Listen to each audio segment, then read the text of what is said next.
সোহরাওয়ার্দী উদ্যানে আছেন সহকর্মী মনিরুল ইসলাম মিন্টু। হেফাজতে ইসলামের মহাসমাবেশের এই মুহূর্তের খবর জানবো তার কাছ থেকে, সরাসরি যুক্ত হচ্ছি তার সাথে। মিন্টু, সমাবেশস্থলে মানুষের সমাগম কেমন দেখছেন? আমাদেরকে সেখানকার সার্বিক পরিস্থিতি সম্পর্কে জানাবেন। এই যে কর্মসূচি, সেই কর্মসূচি মহাসমাবেশ সেটি শুরু হয়ে যায়।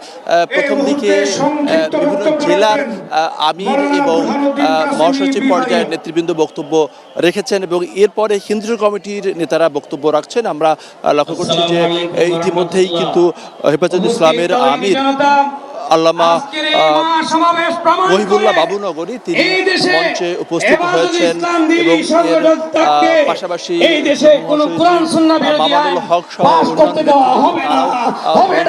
হয়েছেন এবং তাদের যে 4 দফা দাবি, সেই দাবির মূল যেটি প্রথম দাবি সেটি হচ্ছে নারী বিষয়ক সংস্কার কমিশনের যে কুরআন এবং সুন্নাহ বিরোধী যে প্রস্তাবনা তা বাতিলের দাবি তারা জানাচ্ছেন। এর পাশাপাশি সংবিধানে বহুত্ববাদের যে প্রস্তাবনা সেটি বাতিল করে আল্লাহর উপর পূর্ণ আস্থা ও বিশ্বাস পুনর্বহলের যে দাবি, সেই দাবি তারা জানাচ্ছেন। এর পাশাপাশি ফ্যাসিবাদের আমলে দায়েরকৃত যত মিথ্যা মামলা হেফাজতে ইসলামের নেতাকর্মীদের বিরুদ্ধে হয়েছে সেগুলোর প্রত্যাহারের দাবি জানাচ্ছে এবং বক্তাদের মধ্যে অনেকেই বলছে যে নির্বাচনের আগেই এই মামলা প্রত্যাহার করতে।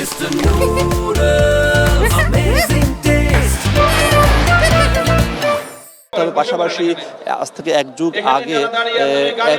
আগে শাপলা চত্বরে যে হত্যাকাণ্ড চালানো হয়েছিল সেটির বিচার তারা দাবি করছেন এবং এর পাশাপাশি ভারতে এবং ফিলিস্তিনিতে যে গণহত্যা চলছে এবং ভারতের যে মুসলমানদের উপর অত্যাচার চালানো হচ্ছে সেটি বন্ধের দাবি জানানো হচ্ছে এবং এখানে হেফাজতে ইসলামের বিভিন্ন পর্যায়ের নেতাকর্মী যেটা বলছিলেন সারা বাংলাদেশ থেকে এসেছেন, তাদের যে নিজস্ব স্বেচ্ছাসেবী বাহিনী রয়েছে, এর পাশাপাশি আইনশৃঙ্খলা বাহিনীর সদস্যরা তারাও এখানে তৎপর রয়েছেন এবং সকাল থেকে শান্তিপূর্ণভাবে যে কর্মসূচি তারা পালন করছেন এবং এখন পর্যন্ত ধারণা করা হচ্ছে যে হয়তোবা বেলা 1টার মধ্যেই এই কর্মসূচি শেষ হয়ে যাবে এবং তাদের যে ঘোষণা রয়েছে যে 1টার মধ্যেই তাদের এই কর্মসূচি শেষ করা।